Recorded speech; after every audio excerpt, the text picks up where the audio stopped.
In 1813, the Foreign Secretary William Wilberforce told the British Parliament that they were morally obliged to change what he called India's dark and bloody superstition for the genial influence of Christian light and truth. The British had looked at India and had decided that the Indians just weren't British enough. In the interest of their happiness and for the good of their souls, they needed to be converted to Christianity and Western morals. A string of missionaries headed east to devote themselves to this work. In order to teach their religion, they set up schools, and they taught not in the languages of India, but in English. There were Indians who welcomed the establishment of English language education, recognizing that it could give India access to modern Western thought and scientific knowledge. But what happened next went beyond education. A new English language policy changed Indian society and its relationship with the British forever. In 1835, Thomas Babington Macaulay, writer and member of the Supreme Council in Calcutta, wrote his famous or infamous Minute. In it, he laid out why he thought the teaching of English, rather than any Indian language, should become official government policy. He summed up, "The dialects commonly spoken among the natives of this part of India contain neither literary nor scientific information, and are, moreover, so poor and rude that it will not be easy to translate any valuable work into them. The claims of our own language it is hardly necessary to recapitulate. It stands preeminent even among the languages of the West. I think it clear that it is possible to make natives of this country perfectly good English scholars, and to this end our effort ought to be directed." Today, that sounds astonishingly patronizing. It sounded so to many at the time. English would be the imperial language of India. There were some who welcomed it and saw it as a window to a bigger world, and they still do. Others who resented it as an intolerable imposition, and they still do. This English education would only ever be for a minority of Indians. Macaulay's intention in creating these good English scholars was to create a new class of Indians whose knowledge of the English language and ideas would make them loyal to their colonial rulers, a class who, he said, would be interpreters between the few thousand British in India and the millions whom they governed. These were the clerks of the Indian civil service, who are known here as writers. This huge building behind me, the Writers' Building, was constructed to house them. From here, hundreds of thousands of instructions dealing with law, finance, health, commerce, and the nuts and bolts of government were issued in English. From here, the British, through English, ran India. As the 19th century progressed, the vast continent was opened up. British colonizers, engineers, surveyors, doctors, planters invested their lives in the adventure. British civil servants, working with their English-speaking Indian writers, administered it.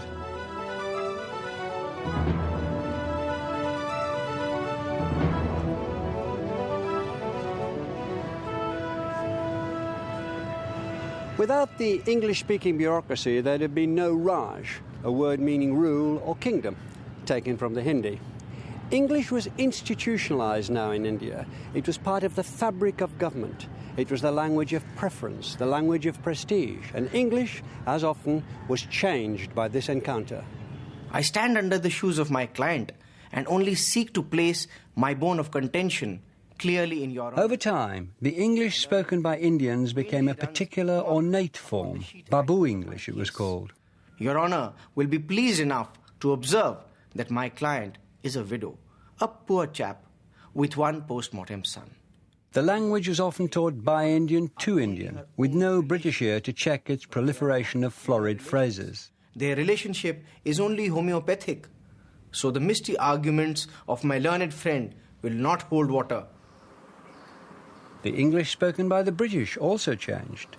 The district officers, magistrates and other officials who toured the country, tending the Raj, picked up Indian words by the bushel and incorporated them into their daily speech.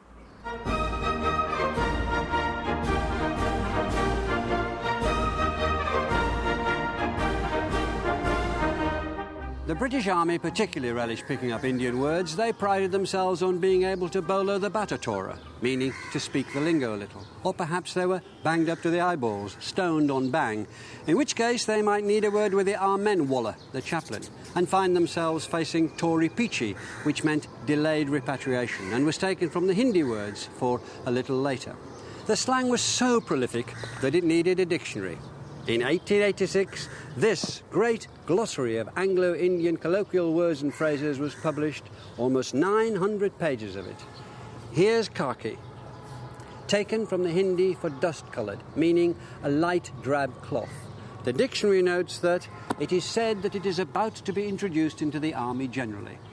The dictionary has the curious title Hobson Jobson. As the book explains, this is another army term, a corruption of a phrase shouted by Muslims in a procession. There are plenty more examples of the way that the British adopted and altered Indian words. Chapati entered the English language as chow patti, perhaps with an echo of patti, or even a cowpat pushing it that way. The Indian plant cowanch, which has irritating hairs, became cowage, and the fish kakap became cock-up. Allahabad became known as Isle of Bats. Bazikana, stale food, or yesterday's dinner warmed up, became brass knocker. Brinjal, aubergine, became brown jolly. And the great killer, cholera morbus in Latin, became the very English Corporal Forbes.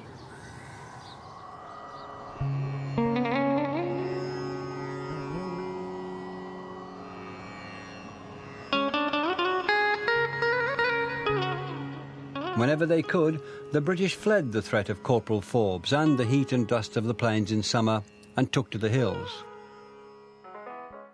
In and around hill stations like Darjeeling, army officers, civil servants and tea planters built a little England, where they could take tiffin on the veranda with their mem-sahibs or sip a chota peg as the sun went down. The British had become comfortable with India, and English comfortable with its Indian borrowings. First the sun fierce and glaring that scorches and bakes palanquins, perspiration and worry. Mosquitoes, thugs, coconut, Brahmins and snakes, with elephants, tigers and curry.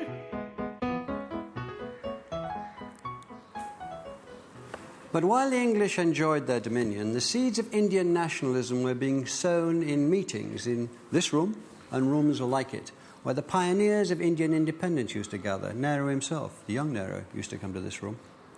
This was the unlooked-for fruit of Macaulay's Minute and the education policy that had brought the English language to the Indian people.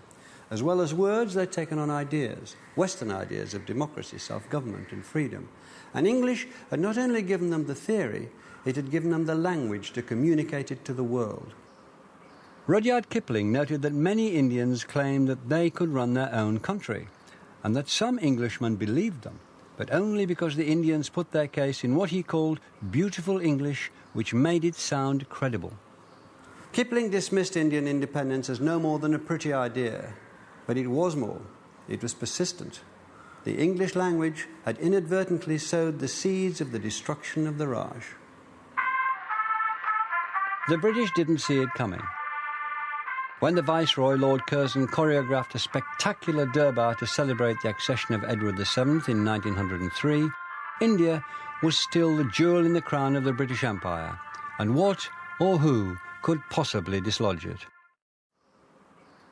5 years later, one of the leaders of the independence movement, a lawyer called Mohandas K. Gandhi, wrote a pamphlet in which he complained about the imperial status of the English language in India.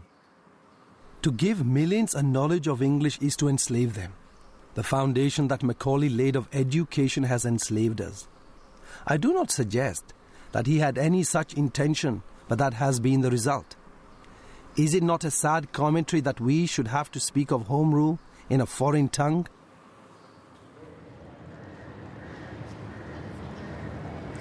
What's fascinating is the idea that language can enslave a people. The British didn't much have slavery on their minds at that time. What concerned them was building a new symbolic capital, more than 1,000 miles away from here, to be designed by Sir Edwin Lutyens, a New Delhi. Had they still taken an interest in Indian languages and customs, they might have come across the proverb which said that anybody who tried to build a new capital at Delhi was doomed. It had happened 6 times already. It happened to the Raj. the Raj would be lost, and with that loss would come a move to oust English from India altogether.